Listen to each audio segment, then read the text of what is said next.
Alright everybody, this is the 2019 multiple choice practice problems, obviously, for Module 1 only. So the 12 questions released for Module 1. Let's dive right in. Which expression can be simplified? So that's a key word here. Simplified, because square roots can be like estimated, approximated, but they can also be simplified. That's a whole different thing.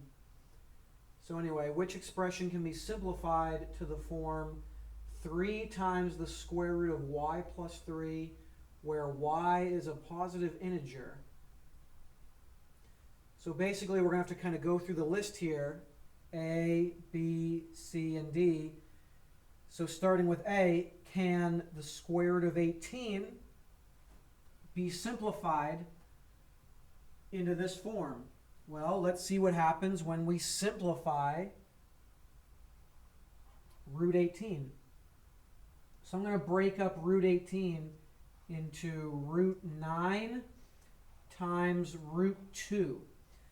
You're allowed to break up square roots like that, you know.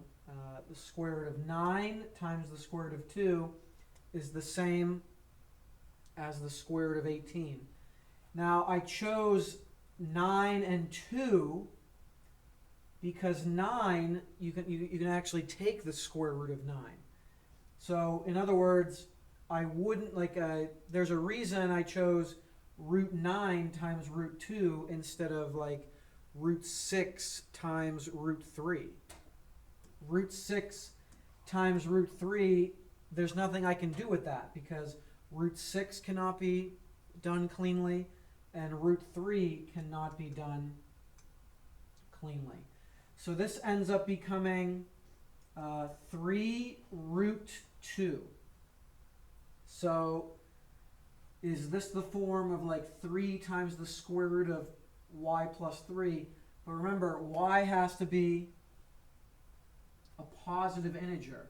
So if y plus 3, for y plus 3 to equal 2, y has to be -1, right? -1 plus 3 is 2.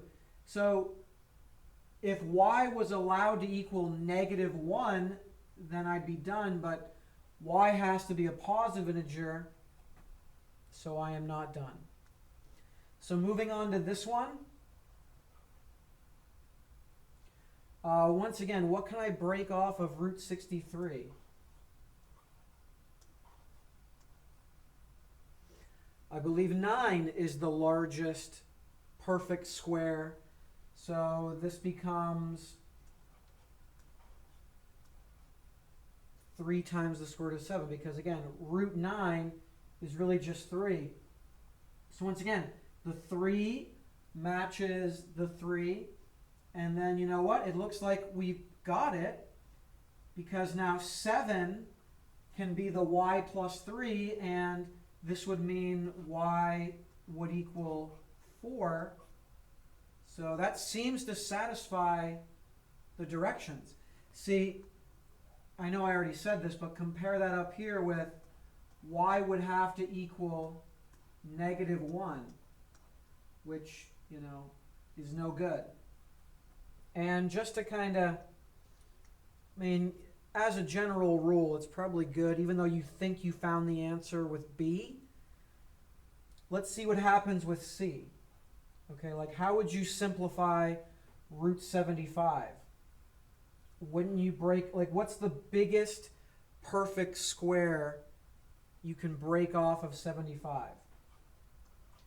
Turns out to be 25.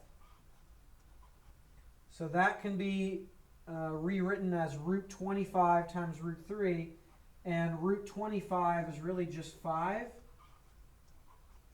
And so this does not match that form, and then root 84, I believe you could rewrite this as root 4 times root 21. So this would become just 2. And see, you know, this obviously would also not fit the form of 3 times the square root of something plus 3. So the answer is B, which I have these sort of prepared in advance, but you know, the answer is B, just in case you were curious what's behind those boxes. So here we go, number 2, a dog's body temperature, which we'll call T, in degrees Fahrenheit, is considered normal when the value of the expression below is no more than 0.75. So whenever this expression is no more than 0.75, I'm going to throw this in there, which means, you know, no more than 0.75. So that's when a dog's body temperature is considered normal. So a dog's body temperature is 101.2 degrees Fahrenheit. Based on the expression, which statement about the dog's body temperature is true? Well, once again, we're going to have to like go through the choices.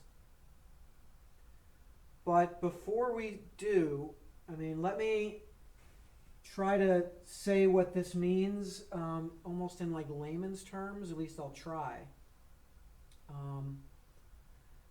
So this statement, okay, the absolute value of some temperature minus 101.75 is less than or equal to 0.75.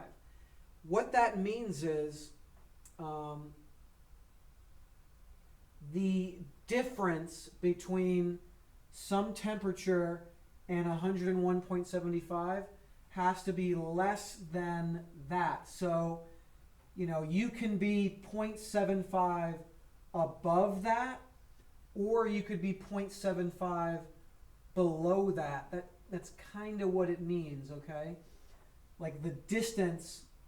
So this is like a distance, you know, the distance between some temperature and 101.75 degrees has to be less than that, which means we have like a 0.75 cushion both above and below from 101.75. So as it happens, this particular dog's body temperature, 101.2, is that within 0.75 of that? And that would be considered normal. And it turns out it is. You know, this temperature is definitely within 0.75 of that. So it's going to be normal. So what is normal body temperature? If we go 0.75 below this and 0.75 above this, I think we're talking about that. Okay? So it's either going to be C or D, because this would be the range that would result in normal if we can be, you know, if the difference between the temperature and this, like some dog's temperature, and that specified temperature is no more than that. So this would be the proper range. So is it serious? The dog's body temperature is considered normal or is not. Well, we already said that if that's the body temperature, then it would be normal because it's within that, it's within this interval. Okay, so it's C. Number 3, over 1 week, a snack booth at a fair sold 362 cans of soft drinks for $1.75 each and 201 hot dogs for $2.35 each. Okay, pretty simple to wrap your brain around. Which calculation will give the closest estimate of the sales of soft drinks and hot dogs? Well, I'm not that big of a fan of these types of questions, but I would imagine, especially when you look at these numbers, I would imagine what you are supposed to do is maybe round this number to like 400, round that number to $2, round this number to 200, and then round that number to $2. That's very like loose rounding, which that sort of gives me like a weird taste in my mouth. You know what I mean? Like rounding like that along the way. Maybe that's what they intend to do for you to do, but what I would be more comfortable doing. And by the way, really quick before I reveal, you know, how I made extra sure what this answer was supposed to be. You should be trying these before just cheating and looking at these answers. I mean, I hope you're giving these a good attempt before, you know, getting spoilers on this video. But anyway, here we go. And that goes for all the problems. But what I like to do is actually find the exact amount. So if I leave these numbers as they are, if I leave them exact, and I do 362 times 175, and then I do 221 times 235, and then add all that together, this is like the exact answer. So let's see which one of these answers, these rounded answers, are going to be closest to this exact answer. So when you do that, this is $1,000, that's $1,200, that's $1,400, and that's $1,700. So you do it this way, you end up figuring out that $1,200 is the closest to $1,152.85. But again, if you round that to 400, there's that. If you round that to $2, there's that too. Rounding that to 200 is right there, and then rounding the 235 to 2 is right there. So, you know, the answer's B no matter how you slice it. Number 4 talks about when x cubed minus 2x squared minus 15x is factored completely, which expression is one of the factors? Well, I think there's no other way to do this, well, that you would know of right now, than to just factor this sucker and see which answer is correct based on, you know, just doing this problem the normal way. You know, like by normal way, what I mean is like, you know, pretending there was no multiple choice in the first place and just doing it straight up and then just seeing which answer is correct. So remember, the first method of factoring you should always try is GCF. There is a GCF of x. And so when you factor that out, what you have is that so far. But factoring it completely, you have to see if this can be factored again by unfoil, which it can. Because as it happens, there are two numbers that multiply to get negative 15, but they also add up to negative 2, and that would be negative 5 and positive 3. So that's the fully factored form. And so then which expression is one of the factors? Because we have a factor of x, we have a factor of x minus 5, and we have a factor of x plus 3. So therefore the answer is A, because of the factor of x minus 5. Number 5. Clothing company sells hats online to its customers. The price of each hat is P. Okay. So P is the price of each hat. The shipping cost is S, so there's shipping. So price of each hat, there's shipping. The equation shown below can be used to find the total cost. Total cost is C when N hats are purchased. Simple enough. The cost will be the number of hats times the price of each hat, but then you got to add on the shipping. That makes perfect sense. Solid equation. Equation checks out. So the question is, which equation can be used to find the price of each hat when 5 hats are purchased? So that means N is 5. The shipping cost is $6. So S is 6. And the total cost is 41.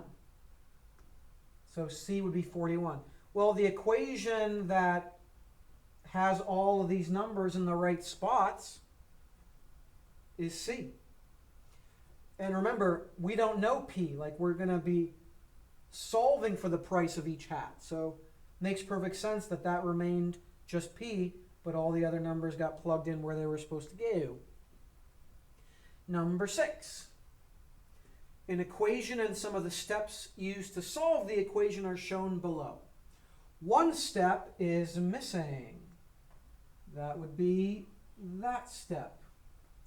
Which set of statements is most likely the missing step and the property that justifies it? So what would come after this step, most likely? Wouldn't you want, like on your quest to solve for x, wouldn't you need to distribute here, but also distribute here? Now remember, 2 times x, and you'd also have to do 2 times negative 3. Over here you'd have to do 5 times 3, and you'd also have to do 5 times x. Okay? So when you look through the options, what you would get is this. You'd get 2x minus 6. And then that plus 10x would just kind of follow down. Just like for the next step, especially when you look to see what is here. You know what I mean? But I wouldn't really focus too much on these steps, just what would happen directly after this. And then over here, 5 times 3, and then 5 times x would be, 15 plus 5x. And of course, you have to say the distributive property. So option A and option B are disqualified just because of that associative property alone in the answer, but answer C. Number 7. A student is selling small and large frozen pizzas for a school fundraiser. Ooh, and then we have all this info. The student earns $3 for each small pizza sold. Okay. Student earns $4 for each large pizza sold. Okay. Checks out so far. The student has sold exactly 30 pizzas. The student has earned $100. How many small pizzas and large pizzas has the student sold? Well, okay. Once again, another quick reminder, try these problems on your own before just getting spoilers from my video here, okay? Like, only watch this video as needed.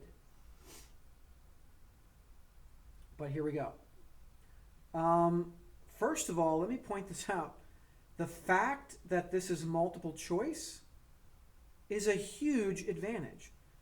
Why not just check these answers one at a time to see if any of these check out? For example, choice A, 10 small and 20 large.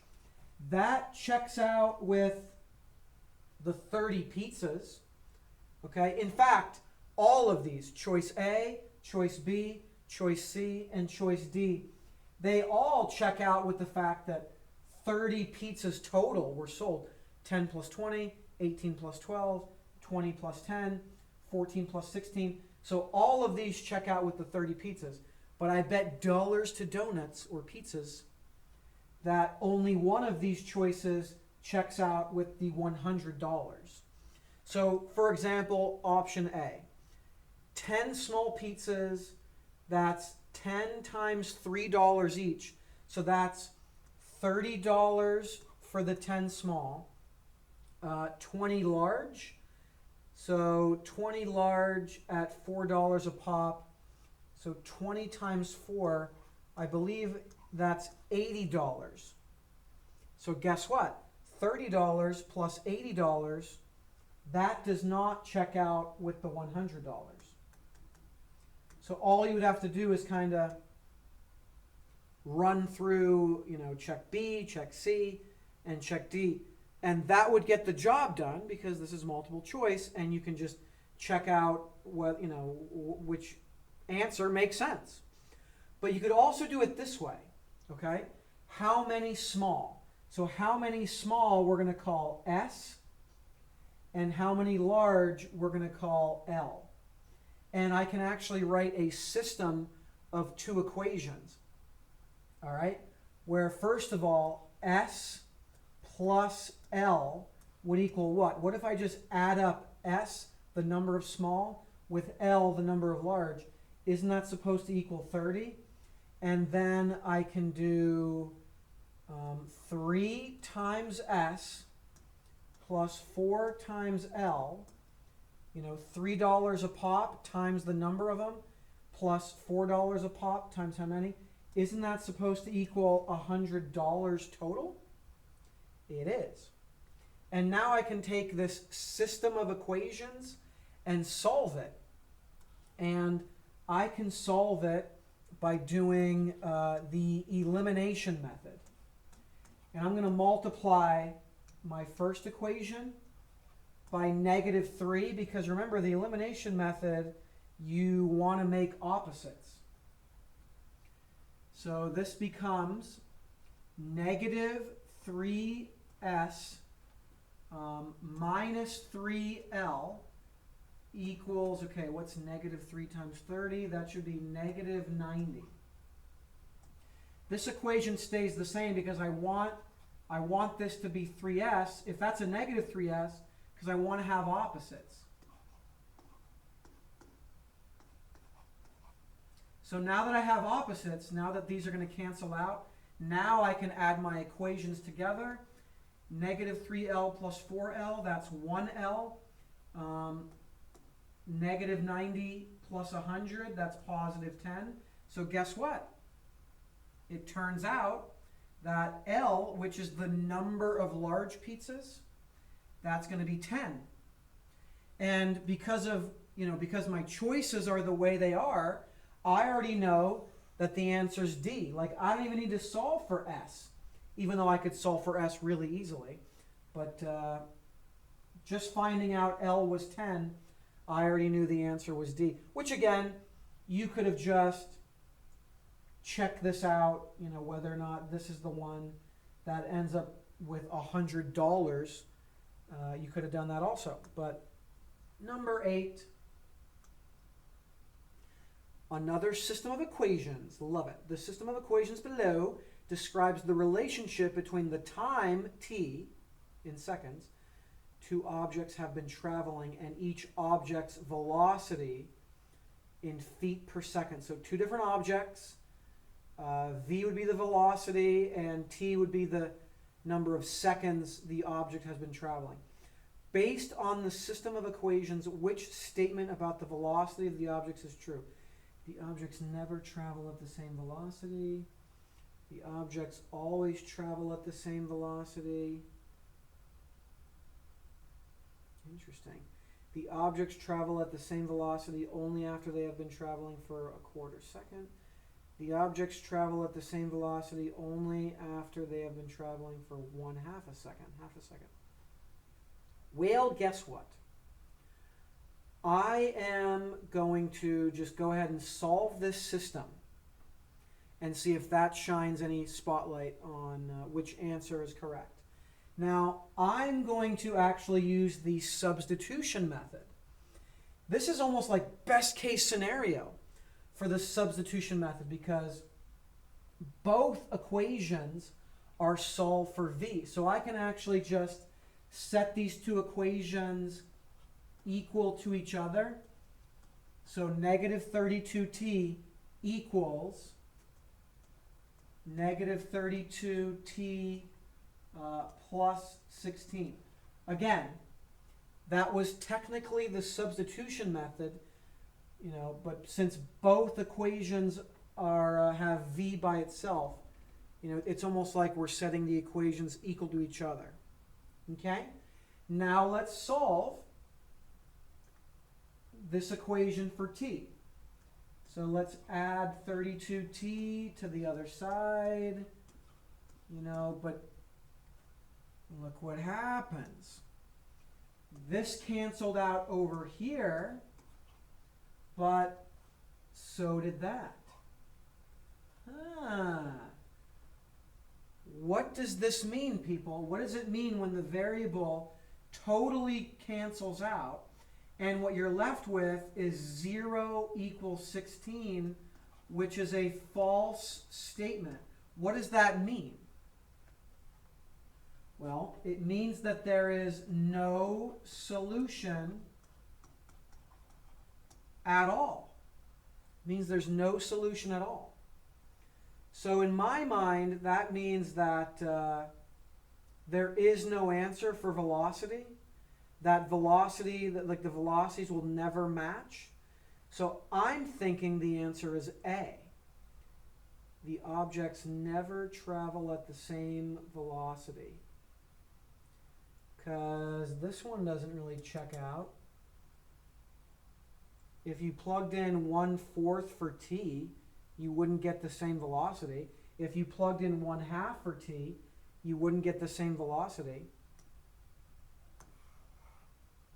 So the answer is A.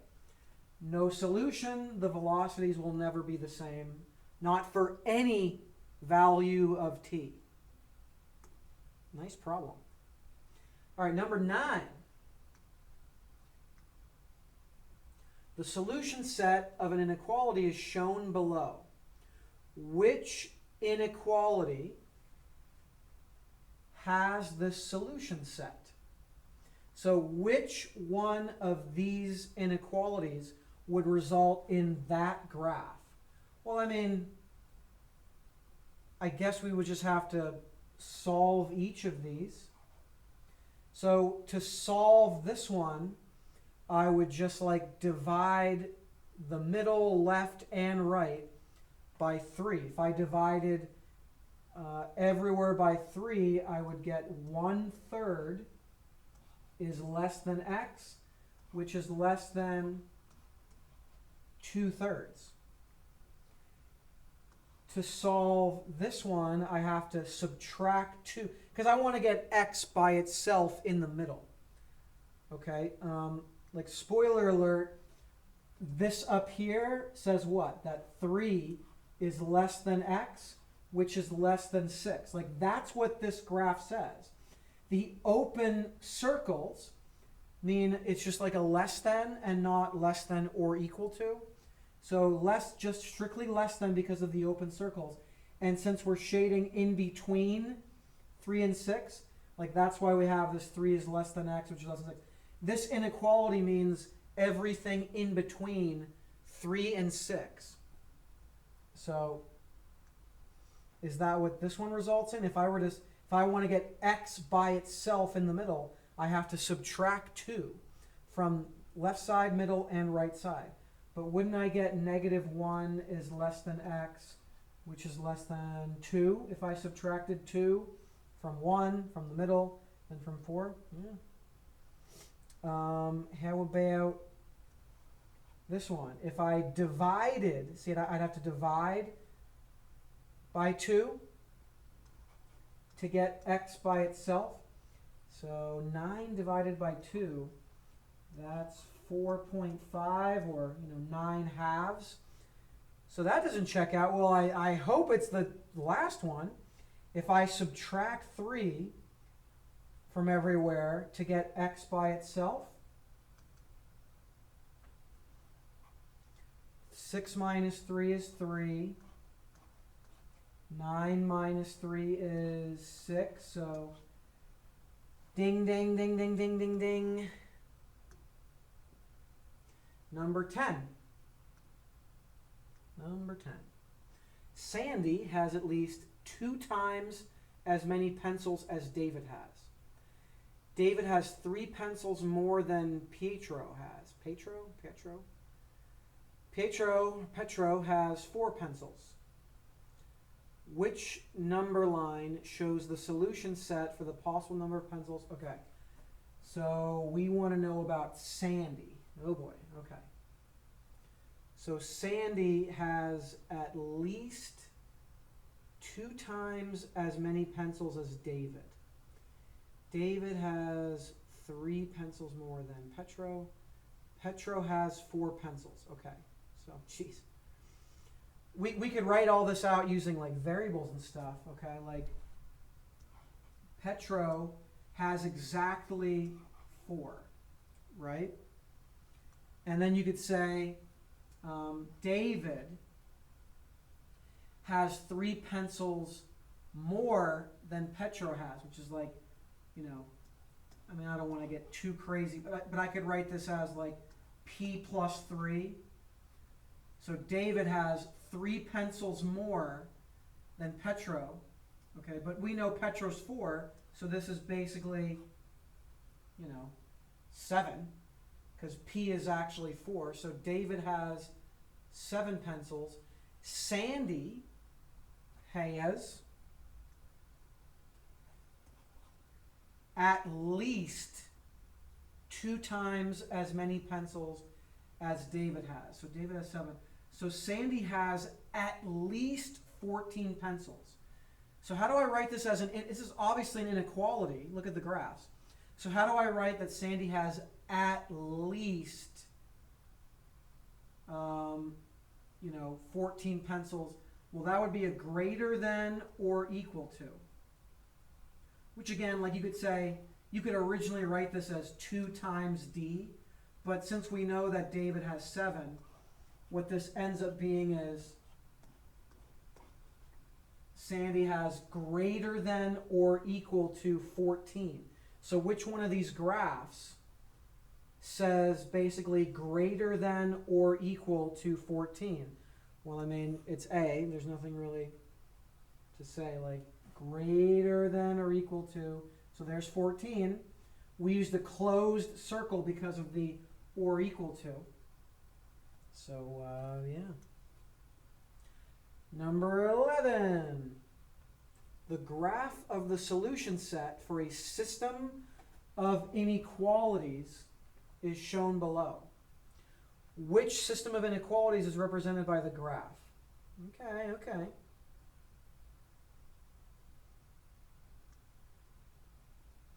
So how can you tell which one of these systems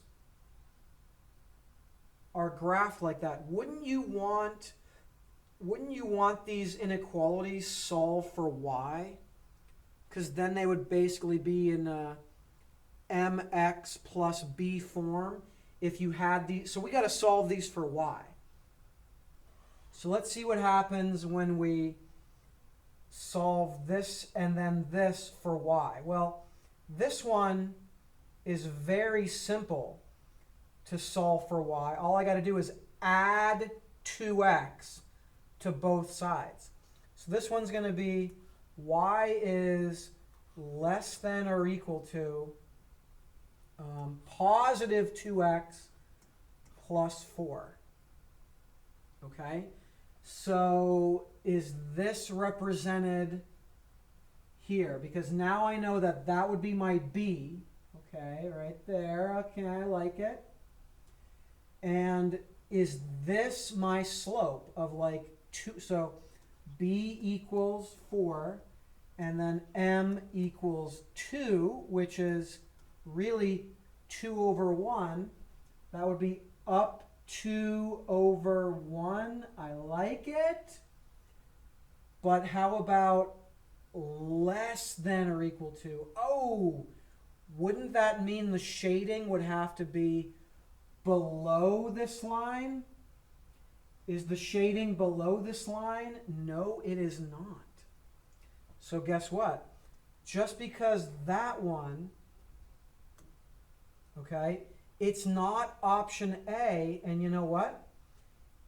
It also can't be option C. Remember, think smarter, not harder here, right? The only thing different between all these choices are whether it's greater than or equal to, less than or equal to. So it's not A or C, okay? So let's now take a look at, so this one checks out, and this one checks out, but let's see if this one checks out. So to solve for y, I'd have to move the 2x over there by subtraction. So it would be 3y is greater than or equal to negative 2x plus 6. And then when we divide everything by 3, we get y is greater than or equal to negative 2/3 x, because negative 2 divided by 3, that's not clean division, so we just leave it as negative 2/3. But then 6 divided by 3 is 2. So there's the b value of 2, and then the slope is, of course, down 2 over 3. So again, the lines were always going to check out. You know what I mean? The slopes of the lines, the y-intercepts, the fact that they were solid and not dashed, that was never going to be a tiebreaker between these four choices, you know, because all four of these choices show solid lines and these two exact lines with their M's and their B's. The tiebreaker is this shading correct? The fact that this was a greater than or equal to, is the shading correct? So this says that we were supposed to shade above this line, and it looks like in the graph we're not shading above. So so that one doesn't check out. So basically by process of elimination, the fact that this was supposed to be a less than because we were shading below that line, the answer is D. One more for Module 1. A teacher is buying word games and board games for his students. Nice guy. Each word game can be played by up to 4 students. Each board game can be played by 2 students. Up to be played by 2. Okay. The teacher needs enough games for 30 students to play at the same time. The maximum amount that the teacher can spend on the games is $200. The number of word games X. Okay, so word games are X. I would have liked to use the letter W, but word games are X. And the number of board games is Y. Again, I would have liked to use the variable B, but they're using, okay.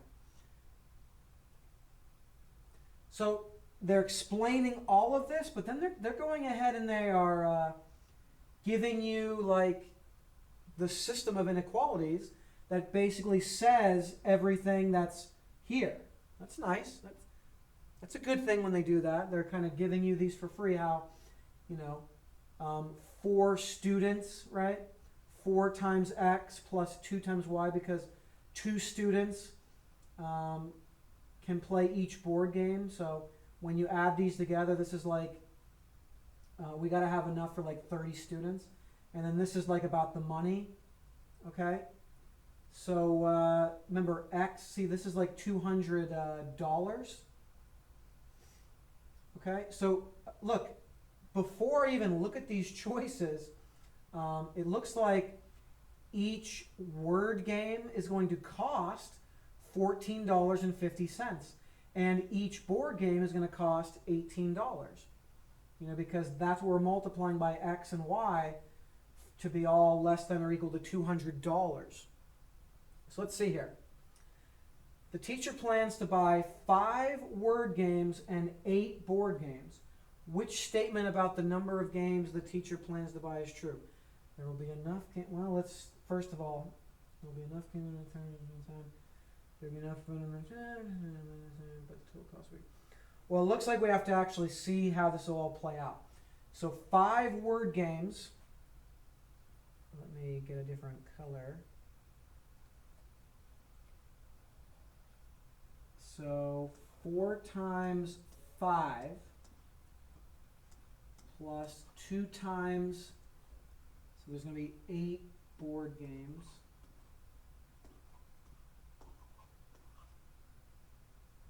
All Alrighty. And let's plug into the other one with some other color. So 14.5 times 5 plus 18 times 8 needs to be less than or equal to 200. So I'm going to grab a calculator in case I need that in a second. So here we go. This is going to be 20 plus, so 20 plus 16. 20 plus 16 is 36. So this checks out. So it looks like, he bought enough games for his 30 students to be able to play. Because he bought enough for 36 students to play. So this one checks out that he bought enough for like 30 students. Let's see about the other thing. So I'm going to use my calculator now. 14.5 times 5 plus 18 times 8. That gets me 216.5. So $216.50. And look at that. So according to like my calculations, it looks like he spent $216.50. He was supposed to only spend $200. So, so that ordered pair, that ordered pair of x equals 5 and y equals 8 does not satisfy this system of inequalities. That would not be a solution. 5, 8. If we were to graph this in the plane, with shading and everything, 5, 8 would not be in the final shading. 5, 8 would not be a solution. So let's look at the choices here. There will be enough games. Okay, yes. Make it like a... So there will be enough games, but the total cost will be greater than... Yeah, okay, choice A looks good, but let's be sure. There will be enough games, but and the total cost will be less. See, that sounds bad. There will not be enough games. See, now there will not be enough games. Yeah, looking through all choices, it looks like we had it with a... Yeah. So hopefully all that made sense. If any of this, didn't sit well with you, like you couldn't really see what I was talking about with these solutions, please do not hesitate to contact me or ask me in class about all this, okay?